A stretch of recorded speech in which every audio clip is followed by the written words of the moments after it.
I think we are at the point where Alex is starting the next reply. I think so, yeah. I'm sorry. So we're going to move on to health and social care now as a topic. So the first question of two is what steps will your party take to integrate health and social care?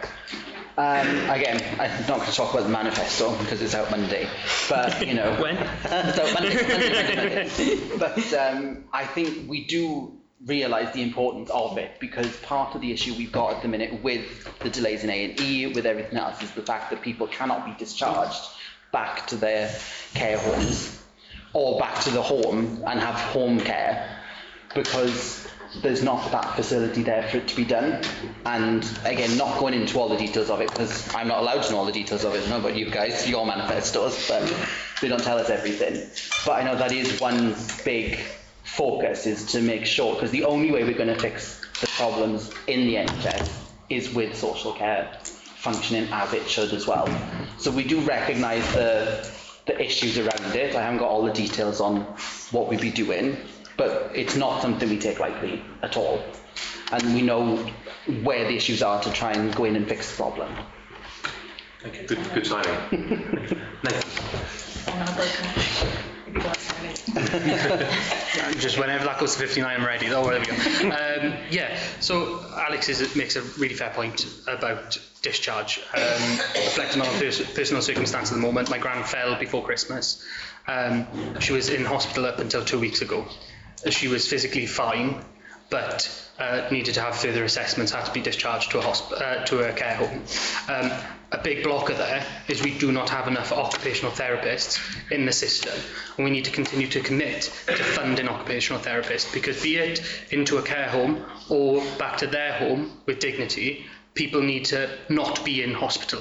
If you're in hospital, that's the last place you need to be. We need to get people out of hospital. So that's definitely a number one step.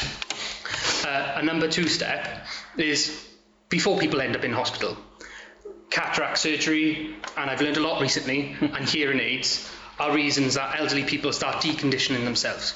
They're in their homes, they don't go out, they don't socialise, they start forgetting things, and then they end up falling. Oh, sorry. Anyway, we need to be proactive, not reactive, and we need to try and address some of these fundamental problems that are costing us a lot of money. Otherwise, we'll never get it done. There we are.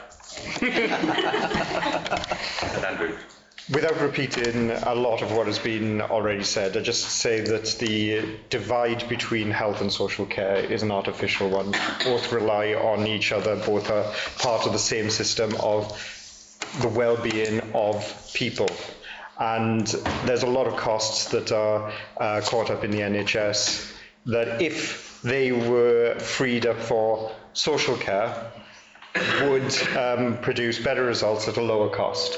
And, you know, we're also have to look, sorry, I realised the question is actually what will we do?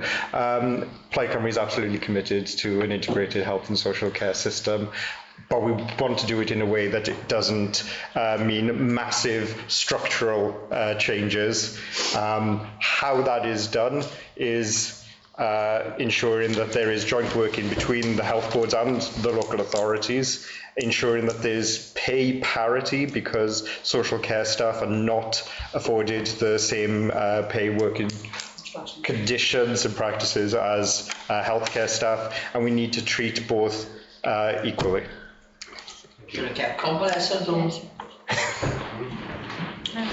Bring back No new ideas, there'll be a lot. well, Did you want to ask?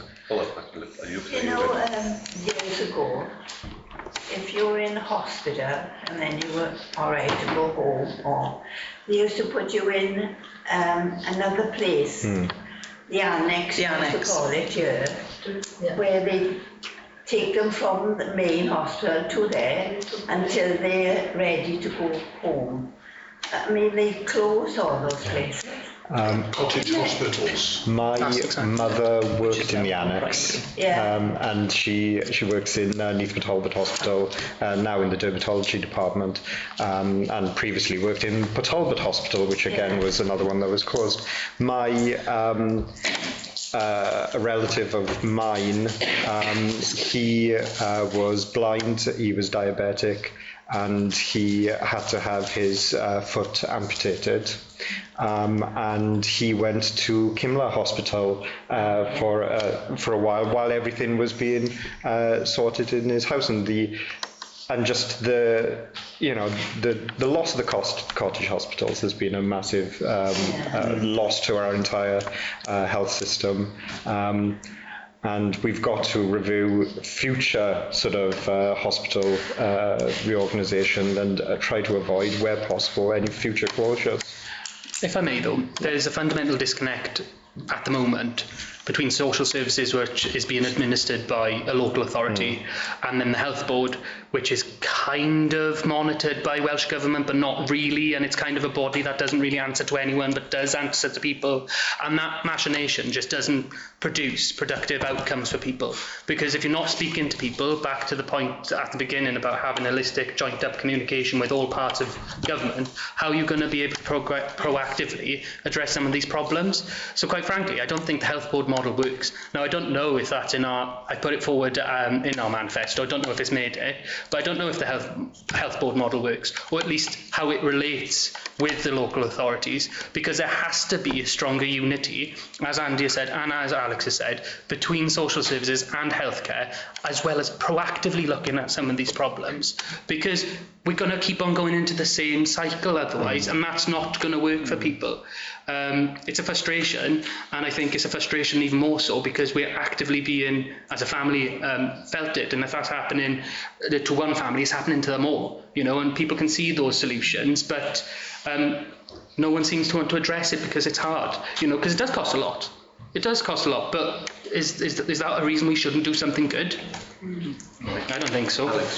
No, I was just going to pick up on, I think, what Andy said there, and that the other big issue is the retention of the social care workforce. I'm the same, I've got experience of it. When my gran had dementia and she had the carers in 3 times a day for whatever, we were incredibly lucky that we had the same carers pretty much from when she was allowed to come back to when she died at home. But there was also a revolving door of them, because they kept saying, and fair play, it's a job I don't think I could do, right? So I've got a lot of admiration for them. And I see what they say, I can't keep doing this all the time for the money that I'm on. They weren't paid for their travel time in between houses. And the option became much better for them to go to, what's the word for it, the sort of youth residential homes, where they think that, at least they're on site. The pay is not brilliant, the hours aren't great, but they're on site and they're not losing money driving back and forth.